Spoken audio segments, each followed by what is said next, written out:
So welcome to another episode of Not Your Daddy's Dealership. I'm your host, and I actually found somebody who hasn't been on the show for a little while. Chris Vester, how are you, sir? Been a couple episodes. You've been in the trenches. I have been all in the trenches in the last few weeks. All in the trenches, but welcome back. And out of the country. You've done just about everything. And so welcome back to the show. I'm glad to be back. I like being on the show by myself sometimes, but it makes it very difficult sometimes. I could see the loneliness in your eyes. Yeah, I'm in the studio, aka almost a closet, white walls. I feel like should be in a straitjacket sometimes. Yeah. But we have a wonderful, wonderful, wonderful guest on the show, Mr. Glenn Pasch from PCG Digital. He's the CEO there, speaker, author. What else are you, Glenn? Father and husband first and foremost. Yeah, got that covered. But yeah, I've done. I write. I speak. I try to just. My goal is to help people no matter where. I volunteer different organizations to help people who are in job transition. How to market themselves. How give them advice from my side of the desk as someone who sits and people get interviewed by me, what mistakes, and then go out to dealerships and businesses and say, how do we cut through all the noise and try to make all of this marketing talk or experience talk, all these things. I see dealers at conferences, their eyes glaze over, like, what am I supposed to do with it? So I try to cut through it and make it actionable for them. And so that's a lot of what I do day in and day out. Awesome. And we appreciate you being on the show. 2020 is around the corner. We were just talking right before we hit record that 2020 we're actually talking about is right around the corner. If you're listening to this, maybe it's 2021. We're probably still going to talk about the same stuff in 2021. Unfortunately, with automotive, that's the way it is. But getting ready for the new year, we want to talk about marketing. Obviously, the industry is kind of some people are talking. I heard a stat that they were down 15%. Some are down 20%. And so we're seeing a little bit of the downturn, so to speak, that we've talked about for a little while that was going to happen. And so now everybody's in almost a freak out mode. I would think most people would agree that they start freaking out.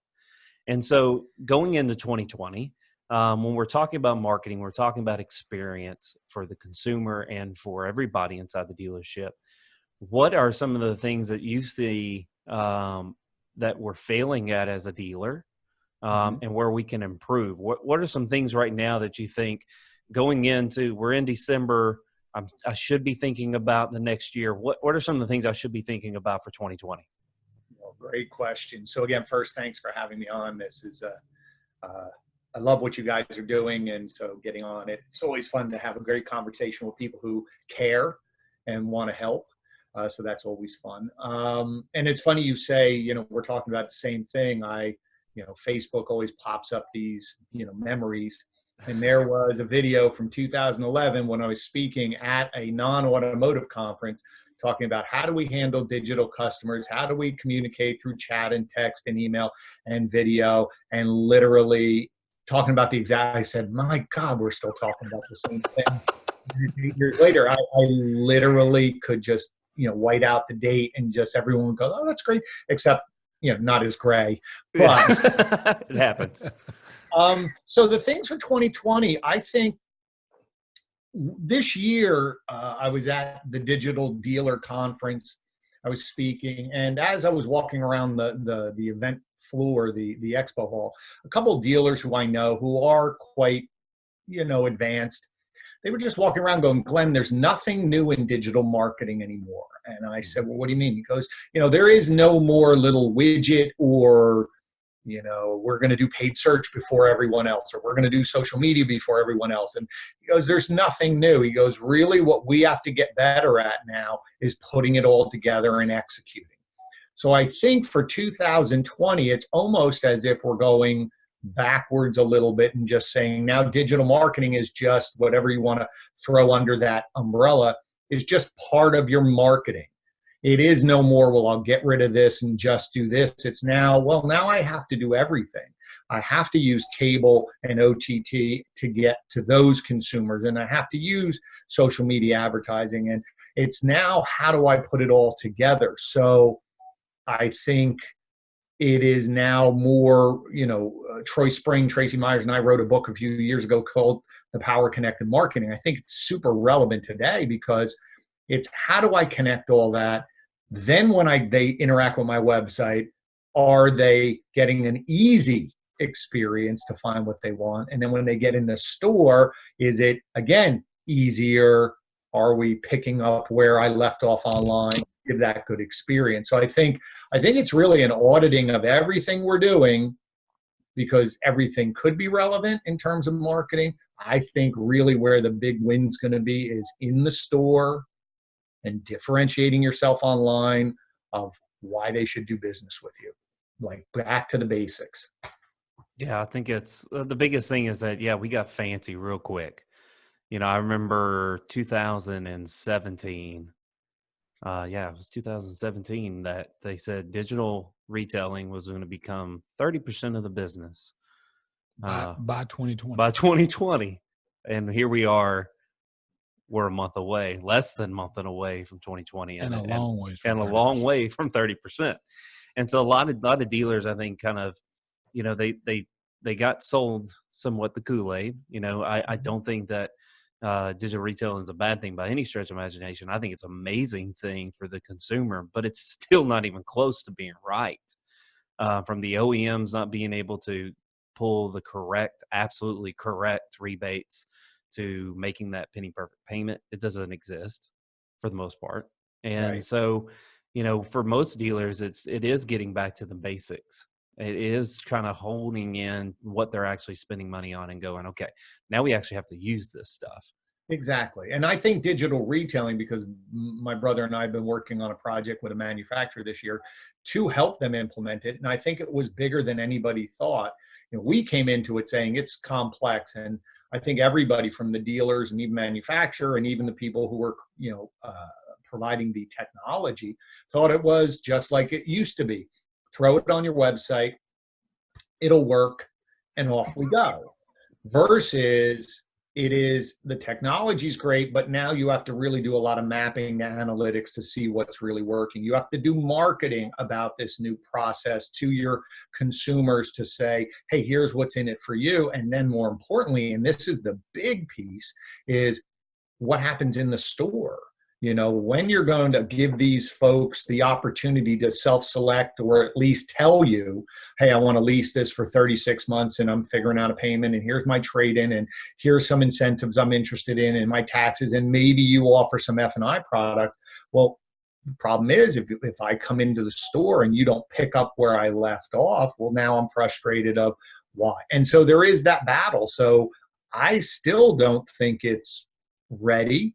I think there's people who are doing it well, but they've committed and saying, we have to change how we've done business. Right. And that's the hardest thing for everybody to commit, because it's a short-term, long-term play. And in the short term, it may be a bump, but long-term, I'm winning. A lot of people, and that just goes back to manufacturers and the whole, industry of this 30-day sales cycle. It's hard to let go and say, well, I'm going to take a step backwards to go forward. You're like, no, I'm going to try and keep running and change at the same time. And it just doesn't really work.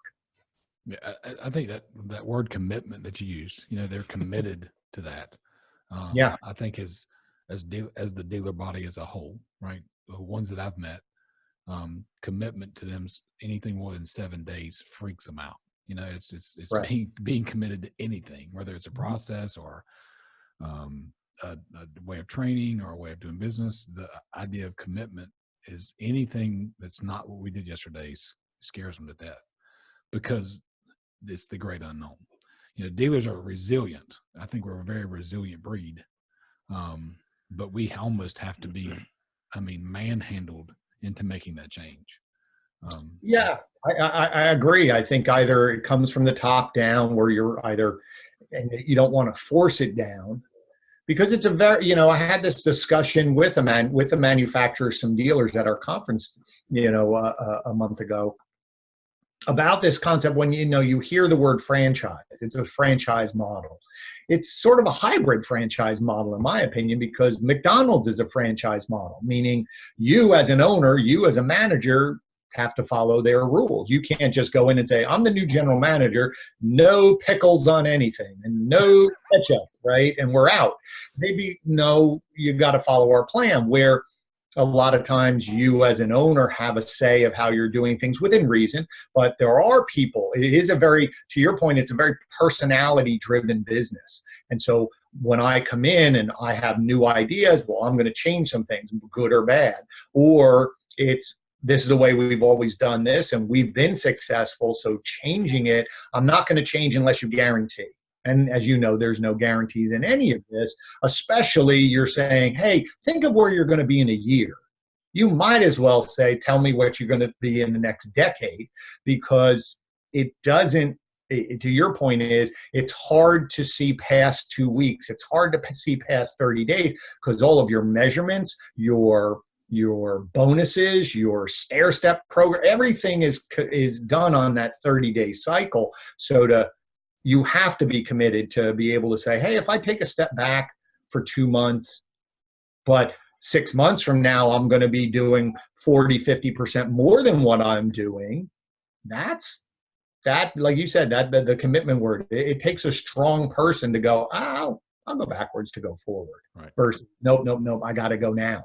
Yeah. Mm-hmm. And again, I think it's we've been doing 30-day windows of opportunity ever since. I mean, I've been in the business almost 30 years at this point, and it's every 30 days, almost to the point that you're really creating 3 weeks, because that last week of the month, everybody's hustling because the month is ending.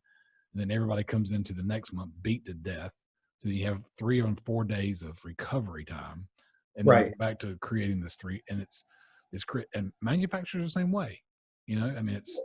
They wait till the second or third day to let us know what the incentives are, or at least the first idea of the incentives for the month, that they send out to us. And they're going to end. It's a rush. Everything is rush. And to your point, a dealer said to me, the first 3 days of the month or 4 days, figuring out how last month went. Right. Then it's, all right, we're going to change. We're going to put in this new program. And so for 2 weeks, we're doing this. And then the last week, it's like, forget everything I said, just go sell cars. And that's that cycle. So it's really hard to push through that to say, no, it's working. But again, a lot of it, just the way, because it's such a personality and individual sort of structure, if you don't have that training involved, I mean, you guys go in, and when you're training, Josh, when you go in, your first questions probably are, let me see your process, and how are you training, and how are we going to install? Like I always say, there's installation and then there's implementation. I think a lot of dealers are good at installation of new products, new services, new ideas, but that implementation piece, that takes a long time. And that's, hey, every day we got to work on it, and we move forward slowly. And those two words sometimes are interchangeable, or people think they're the same thing. So to your point is these 30-day cycles from everybody, it's really hard to commit and map something out and say, I have a 6-month plan to grow this team, and I have a 6-month plan. Well, guess what? Month 2, after everybody gets all excited on month 1, they're like, yay. Month 2 is, I don't know if this works. Screw it, I'm going back, and you're fighting them. And then month 3, maybe and by month 4, you're making that climb and you're going. But it's that middle of month 2 to middle of month 4 in the mud. You were saying before, in the trenches. That's the mud. That's the muck. That's where you're taking, sniper fire over your head, and you're just trying to survive because you're having all these people scream at you that this isn't working, and you can see it's working. But man, if I can get through to that 3rd month, now we start seeing, then you're up, then you get going. But boy, man, month 2 is a fight. And month 3, everybody's looking at you cross-eyed going, who is this guy? And what did he say? And what? And it's just hard. And that goes for marketing. It goes for everything. Marketing, training internally, lead handling. I don't care if it's service department, putting in new experience and how you're going to treat the customer. It's all the same. It's just, it's too rushed. I heard something the other day that where a lot of businesses miss it is they mistake planning for strategy. So strategy, you have to determine and develop a long-term strategy. Yep. And then the plans and to create that strategy is what you change. You never change strategy. You just change plans. Yep. And, Yep. and we mistakenly think they're the same exact thing. That Right. we lose sight of the strategy. Absolutely. So if you have the strategy, you're right. If you have the strategy, then we plan, then you install a piece, then you implement that piece. And that's a lot of the going back and forth, training, retraining, retraining. And then you see that piece, and then you go back to strategy and go, how's it working in my plan? Because you might have put this one piece in, and all of a sudden it either does something you didn't think, or it did something you think. And now you go, okay, ooh, that impacted something I never thought, right? So we're constantly readjusting our process. But to your point, is the strategy is that guiding light. That doesn't change. Mm-hmm. Our plans may change, our schedule may change based on how we're doing things, but the strategy or our long-term goal of where we want to be, as I always say, where do I want to be in a year? That shouldn't change. You may have to reflect and go, oh, I'll get there quicker. It could take longer, but that shouldn't be the piece that we're changing constantly. Right. Damn, man, that was good stuff. You like that? I was just sitting here, just enjoying that. Well, you said you'd get me to talk eventually. Hey, yeah. And I think it goes down to that, when we're talking about the experience, and I think a lot of dealers, from how we treat our customers, how we treat our employees also is a huge switch. And I think over a lot of times it's, when you're talking about, nothing aggravates me more than, we work an internet lead or a customer over the phone, and we are at step 5 in the process. Like, we've got a trade appraisal done, we got credit app done, we've got like the deal's almost like it's button it up time. Yeah. And they get to the dealership and it's step 1, what was your name step again? 2, and we start all over again. And the customer's like, but I've already done all this. And but that goes back to your point about the strategy and the planning is mm-hmm. that it's very siloed out. Yep. Meaning that here's our BDC or internet department or whoever's handling those opportunities. They're over in this silo, and now we have our showroom silo over here, and we have mm-hmm. our market. And a lot of times I see changes come from the top down, right? We try to push them all down. So, you asked me early on, you said you did some research and stuff. I came up through hospitality. For years I worked in restaurants. And so I've done everything in a restaurant. And so restaurants to me are very similar to dealerships in the fact that you have a structure, but every day is different. You could be swamped or it could be dead. But you have your ways you do things, right? How you wait tables, how you greet table, how you put your order, how you serve, how you clear, all of that. But I think what happens with the dealership is I shouldn't say nobody. I see a lot of times we go backwards and say, well, the BDC, we got to fix that. To your point is, well, wait a minute. Let's start at the end. How do we want the customer to feel when they show up or when they leave? Like, what do we want them to feel? Just like you would if I came to your hometown and said, where should we eat? I'll buy dinner. And you're like, well, we're going to go to this restaurant. Why? You're not talking about the price. You may talk about the food, but there's probably, let's say we go to a steakhouse. There's probably 2 or 3 great steakhouses in your town, and you go to that one because of how they make you feel mm-hmm. and the experience wrapped around it. And that's what you talk about. So if I always say the same thing to dealers hey, listen, I don't care what car you sell, that's a steak. And there's no chef that's doing the sprinkle, making it fancy. That car is the same as that car, right? If you're selling Ford F-150s, there's another Ford dealer 20 minutes away. It's the exact same car. So what are you wrapping around it in the experience? So how do I feel? So to your point is, the reason why there's that disconnect is no one said, okay, when they show up, what do we want them to feel? Well, we want them to pick up where the BDC left off on step 6. Okay, great. So how do we greet them? Well, they're going to confirm all those 5 steps. That's what we want them to say is, okay, great. Hey, I know you talked to Josh, and here's the things that he said. Anything changed? Well, then, great. Well, then now we have to say that's what we want. How do we build a process to get that information to that person? Mm-hmm. And how do we train that person? And is that the right person? And then we just keep going backwards to all of these steps to say, okay, well, then we got to create a handoff. And then we got to train the BDC to generate that data in a certain way to hand it off. And then we have to have somebody on top of it watching to make sure that we're holding them accountable, that handoff, right? So I'm saying, but we, all of a sudden, when you whiteboard it out, like I look at that nice white wall behind you, I'm like, let's draw it all out, right? But that's really, I don't think a lot of dealerships from an experience standpoint, they want to force it down and say, hey guys, I want your team to do this and your team to do this, versus I want the customer now, where do they interact with all these teams? And then more importantly, how do all the teams interact with each other? We have to map all that stuff out. Just like McDonald's, just like all of them, they have every single thing mapped out. Nothing is left to chance, which is why they can hire someone in their 50s and someone at 16 and teach them how to do the job, right? So I think that's where that breakdown happens, is no one connected the dots. They just assumed it was going to happen and then they point fingers, if that makes sense. Yep. Oh yeah, I've been in the blame game meeting.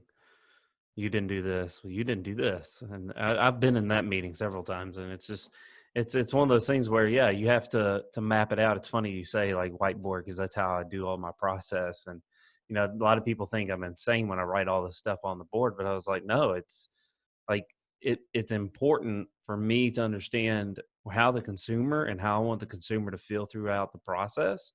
Absolutely. And how I want the end piece be. It's important to have everything mapped out. So if this, then that happens, I can do it and train on it to understand. So they understand that when they say this, let's do this, or whatever the case may be, so they can handle the customer for the end result, which is an amazing experience, instead of the typical almost Walmart experience of car dealerships. Right.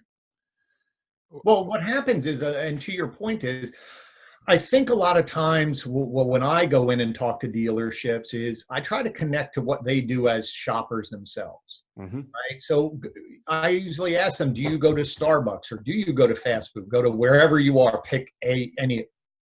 Do you think it's left to chance what they do, right? Do you think that's left to chance to just wing it?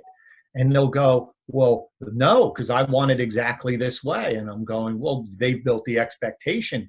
So why is it different for automotive? You can build that expectation. Now, the key is, which wraps back to what we're talking about, it's not going to get fixed overnight. And it's not going to all of a sudden, just because I connect and hand off the data and I talk to you today and pick up at step 6, all of a sudden I sold 100 more cars. No, it's a long-term process. But if I do that, the next time the buying cycle comes, I'm coming to you because that was easy. Or I'm going to tell my friends that was easy. And going back to our initial conversation about digital retailing, I think I said at our conference, I think everybody's got it wrong because they're all thinking about selling cars online. And I said, you guys should just be thinking, how can I save people time with this? And go through that lens, I think you're better off. But as I said, I think for the experience, we have a tendency to think automotive is just this weird thing that no other, it's not retail, it's not consumer centric. And reality is, it is absolutely considered retail. And I heard a great quote from someone who said, you're no longer being judged by your competition, you're being judged by all the other retail outlets that your customers shop at, right? So it's no longer, I'm just worried about at dealer B. It's like, well, why aren't you as easy as everybody else I do business with online, or every other place that I go? I get frustrated if it's slow. Well, why can't automotive get faster, right? So I think that's really the key. Glenn, you talked about the experience, right? And really the experience begins at the marketing, right? That's probably the first place people see an experience dealership is some type of a marketing that's placed in front of them in some place. And being part of a company that was developing digital retail, that was one of the approaches we took, is had it so that it was actually in the marketing. So that the marketing was put out there, the digital retail started in the marketing. So if the experience starts there, and we're dropping the ball. How do we get a closer marriage between what they're seeing in the marketing, the expectations that the marketing puts out there to the consumer, and then what they're actually experiencing in the dealership? Are we truly marketing rainbows, butterflies, and unicorns, and then they come in and it's snakes and alligators, or should we, because we don't want them to know when you get here it's going to be snakes and alligators? Well, I think it goes back to a different bait and switch.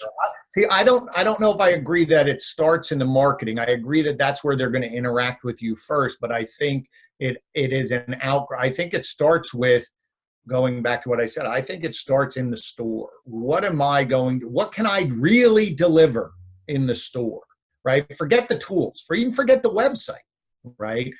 In the store, when someone shows up, what do I want them to experience? How do I want them to feel? Then we go backwards and we say, okay, great. So we got that locked down. Then you take a step backwards and say, okay, how can they communicate with us? Well, they can communicate with us through the website, on a form. They can reach out to us, text, chat, phone. Okay, then to your point, we build out those processes. How do we want to interact with them? Then we go back and we just look at the website and we say, well, great, if this is our online or virtual showroom, which we've been saying for years, is it really that experience, right? Like if they land on my website, is it hard for them to find what they want? Is there 87 million buttons on every VDP? That's confusing. Why can't you, if I click on the check availability button, why can't you have a chat pop up and answer my question versus make me fill out a form? Like, it's just, we keep throwing these obstacles. We say that we want to create a great experience, but all it is frustration, right? Think about it. To your point earlier, the prices aren't right. There's forms. Think about if you were just going to take a vacation and you were online and you looked at a hotel and you called them up and said, hey, I don't really see what the prices are, whatever. And they say, well, I can't give you a price till you get here. Like, you'd be like, you're the stupidest hotel in the world. Click, goodbye, I'm going somewhere else. But we do this.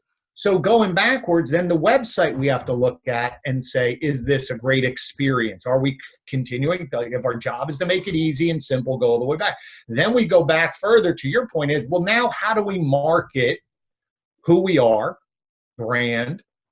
Then how do we market these tools? If we call it something, some of the dealers that are in our pilots, call it sort of the express, fast lane, buy direct, whatever it is, you still got to explain the tools. Hey, we listen to you, just pick it, click it. We'll find. So to your point is, I don't think it's unicorns. I think people really want to market that, but you're talking to a marketing agency who's going to be like, dude, I can push anything out. But they are not asking the question. They're assuming you already buttoned it up in the store.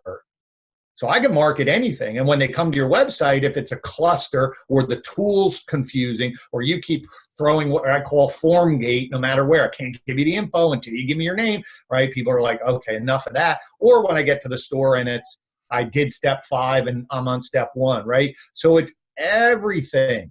Everything has to be based on that experience, and the tentacles go to all this. So when I market out how great you are and I create engaging content, great videos, and you click and you come to the website and you see that, and it's easy to do business. And when I interact with you, you're responding, and I come there, it's easy. I'm in and out in an hour once I pick my car. That's all people want. And you'll do business and you'll win in the long run. The problem is everybody thinks it's just I just threw a tool on my website, I'm done. Or, hey, I just marketed great, but I forgot to, or what we were saying before, one hand in the store doesn't know what the other hand's doing. They're fighting. So I think it's really, like I said, I think everything starts at that conversation of what do I want my customers to feel, and then go backwards and see where they talk to you, where they interact with you, and where can I clean it up and simplify it, make it easy. And then I can market my message out and inspire them and explain to them and get there. But like you said, if I can market our agency, I could drive traffic to your website all day. Right. But if it's snakes and lizards, no one's answering the phone, right? No one's answering the phone. Then you're going to go, hey, your leads aren't good. I'm like, oh, dude, you're not answering the phone. Then it's this again. Right. So how much do you think that the OEM mandates are hurting the customer experience. Now, their idea, what they're trying to sell to the dealer is we're trying to make the customer experience better. That some of the things that the customer's running into, like the idea of not getting a price until there's a one-to-one connection created, is because of mandates by the manufacturer who to the public, right? They're out there spouting to the public. We're trying to make it better. We're trying to make the process better. But everything they put in, what I see put in our way, creates this brick wall that makes the experience worse. I mean, I understand that sometimes dealers can be our own worst enemy when it comes to, dropping our pants on price immediately. So I know what they're trying to do by protecting the brand, the Honda or Toyota, whoever, protecting their brand integrity by, keeping prices in line, so that it doesn't become the wild, wild west. But it does create a harder experience for the customer, because the customer, I mean, our website, even, I think we're trying to get to speak to that, to say, we know what you are here looking for. Unfortunately, we can't provide that because of the rules and regulations that the manufacturers. Right. Yeah. There is no easy answer. I was talking about this, and one dealer said, his manufacturer, if I connect with you on chat, I still have to send you an email to kill the clock. It's crazy. It's crazy. He says, I can't just continue that conversation. I will get penalized if I don't send you an email. And he goes, that's wrong. And I said, well, that comes down to voices on the dealer council that go back up to say, hey guys, we're if that's what you want. But a lot of times I'm not sure everybody has sat down and done the mapping out to say, where are these obstacles that we're throwing, right? Same thing to your point of map pricing and all these other ones. I can't show you this. So then we have to develop these workarounds, and they make sense to us, but they're not great for the customer experience, because then it's like, well, I can't really tell you, but if you text me your number, I'll text it to you. And I'm like, why? And then same thing, you have your price, and then it's the manufacturer discount, and then the super discount price here, and then it's still click for your e-price. And I'm going, what other business has, here's your price, here's your discount, but now you got to click because I have a super secret price for you. And then when you walk in, it's still not the price. And then dealers and manufacturers go, well, why don't the customers trust me? I'm like, you've trained them that the prices on your website are never the prices. Nothing. It's not. And if you actually go one price, or if you are transparent and say that's what it is, they don't believe you. Customers go, no, it's not really it. And you're going, yeah, it is. They're like, well, no, you can give me something. No, I can't. I don't have that. I don't have an answer to, other than I think the more that dealers with voice at the dealer council level map out backwards, reverse engineer, and list out, here are the obstacles. Here's obstacles we're throwing in. Some you manufacturer are mandating we should get rid of. Some of them, we own this. We got to do this. And then it's committing to changing it. And that also just takes time, because you're going to have the 20% that are going, yep, got it, let's roll. You got 20% who are never going to change. And then the rest of them are all sitting on the edge of the pool waiting either to see if it works, or till the manufacturer really says you have to do it, or you're going to get penalized. So again, everything moves at a very snail's pace, right? But I truly think there are still many things around those. Before we even get to the map pricing and all these other ones, there's still obstacles that in the dealership could solve, on the website they could solve, and then fight those battles as a second wave, so to speak, of creating a smoother, easier experience for customers to do business with car dealers. Yep. And it's funny when you said that check availability went to chat, and we've talked about, is chat a phone call or is it an internet lead? And I was like, well, I don't know. Maybe you can finalize our argument with that, because it is like it's an immediate conversation for a consumer like me. I like the chat version versus actually giving you a phone call, because I just, I talk on the phone a lot just for business purposes. And so the fact that to talk to you about whatever I'm wanting to purchase sounds agonizing for me. And I'm that M-word millennial, so I just ruin everything for everybody. And so, but it's one of those things where, is that interaction more of a phone call? Because in my opinion, and how I train my people on chat, is it is a virtual phone call. This is a conversation just like you would have on the phone. you're just typing it out now. Well, I think I think they're all have their nuances, Yeah. right? It's email. So on one side, chat and email could be looked at very similar because I don't hear your intonation. I don't see you, right? So I can't judge your tone. I'm still reading. But chat is quicker, faster, answering, right? It's not belabored through I send an email tomorrow when I go, because again, if you think email is, most people do email, shut it off, and I'll come back later on in the day. Chatting, I agree with you. Most people would rather take a chat than have a call. They've all probably told their friends or people, hey, you could have texted me. Why'd you waste my time with a call? Plus, we take texts now during our workday, right? There's probably, even when you guys are checking texts, you've done training sessions, you've done spoken at conferences, and you watch people. Now, people won't take a phone call because that's rude, but I'm still texting.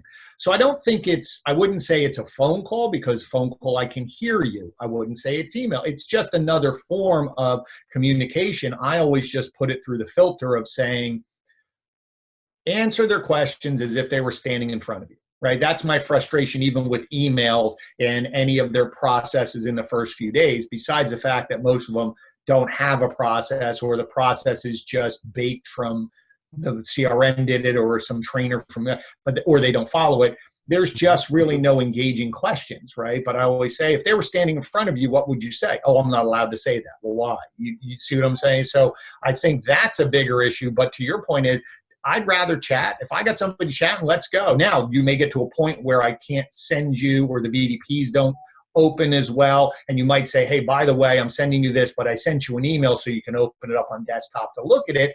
That's fine. Then people will go, oh, let me go to my email and look at it, right? So I just think wherever the customers are at, however they want to engage, we engage, but we should be engaging with them, going again through that lens of what's the experience. If your experience is your dealer says don't give them price or don't quote anything, hey, what are you going to say? No, I'm going to do it. They'll fire you, right? So you either got to win that battle to get them to change how they're going to do it, or not. And then you just follow their rules. But understand that if you're not answering people's questions, they are going to leave you. They are not going to do business with people anymore, because they don't have to anymore, because some dealers are now embracing this. I'll tell you everything. I don't really care. And so now there's other options for them, versus before it was, well, this is the only game in town. I'm going to, put on my boxing gloves every 3 years and let's go in and waste a whole day and just suck it up and go, thank God I don't have to do this for 3-4 years. Right. But I don't really think we need to do that anymore. Mm-hmm. Yeah. And it's one of those things where I think the buzzword a few years back was transparent. We're a transparent dealership, and a lot of people went for marketing. And then, I've always had that argument, like, okay, then if a customer asks you what interest rates are, and you have their full credit app, and you've submitted it to a bank, do you tell them, well, no, I'll let the F&I manager in the box do that? Well, why? I mean, I thought you said you were transparent. Why didn't you just say it? Well, because I'm hiding things. right? Like it's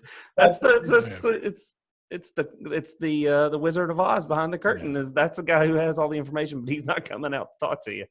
Right. And that is the frustration of, I mean, listen, to your point earlier, is that the manufacturers, it is very hard to buy it, to understand the process of buying a car.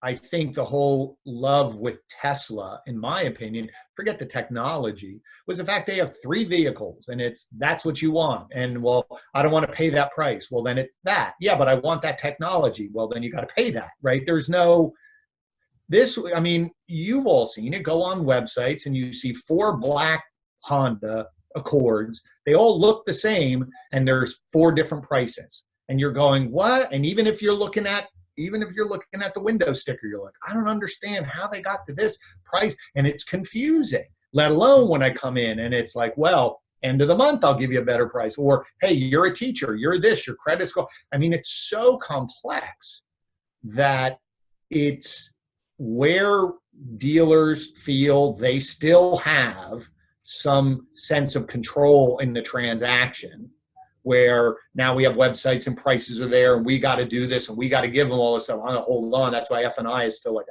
hold on to that. I don't have an answer. I just know that the dealers that are really winning, and the funny thing is, it goes counterintuitive to everything. The ones who are giving people options, especially in digital retailing, to self-select F&I products. Here's all 5 of them. You know, you probably get the same 2 or 3 every time you get a car. So why can't I just check them off? Why do I need a sales pitch from you about it, right? Ding, ding, ding, ding. Their F&I numbers are up, not down, up. Why? Because I took care of these. Now my conversation is only about 1 or 2.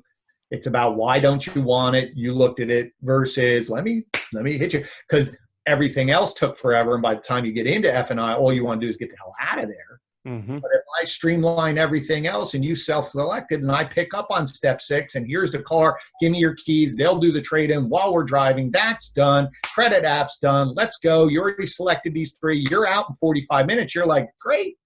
And then, you know what? I think I will take that. Boom.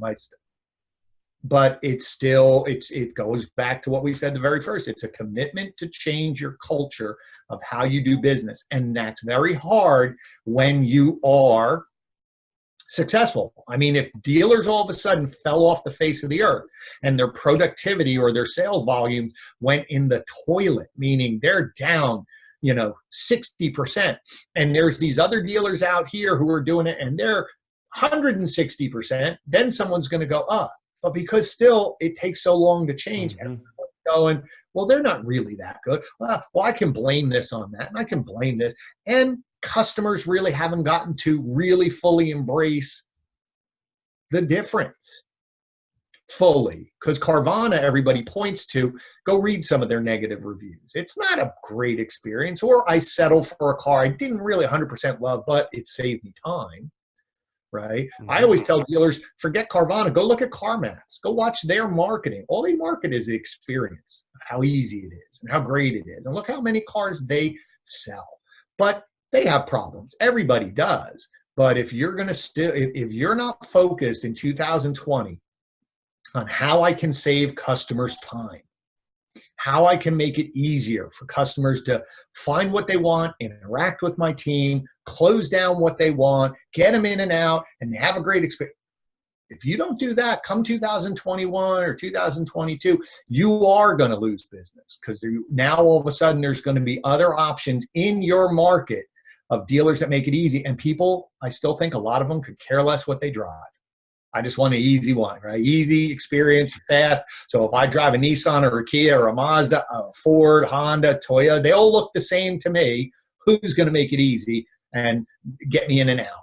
I think that if anything for 2020, that go reverse engineer everything you do and say, is this saving people time or is it making it an obstacle? And I think the more you can do that, then to your point is, then you can map out your process, then we can fix it, then we can connect, then we can market, right? And as you're saying, we can mark it out, but now I also can deliver on this. And it's not going to be pretty in the beginning, but a year from now, all of a sudden you're like, whoa, we are getting people in and out in 30 minutes and 45 minutes after they pick the vehicle, because they did these steps. We have a couple dealers in this pilot. They had people in and out in 30 minutes, 45 minutes. Once they picked the car, they came in, they said, test drove it. Once they were done and said, yep, that's it, 30 minutes, 45 minutes. And he goes, another one had him out in, because he had great credit and he knew exactly what he wanted. He was out in 20 minutes. Like that, think about that. If you could do that for half of your customer base, because there's still always going to be people who think their credit's better, or I don't want to put this down, or you didn't, they're going to argue about the trade. We got that. But if I could speed out half of my people, guess what? They're going to go tell other people, boy, that was easy, that was simple, go talk to them. And then the next time they want to buy a car, they're not going anywhere else because you made it easy and simple. Why do I even want to go down and deal with all that other drama? You're the easy one. So that to me is 2020 and this next decade is speed, easy, fast, personal, pick up where they left off.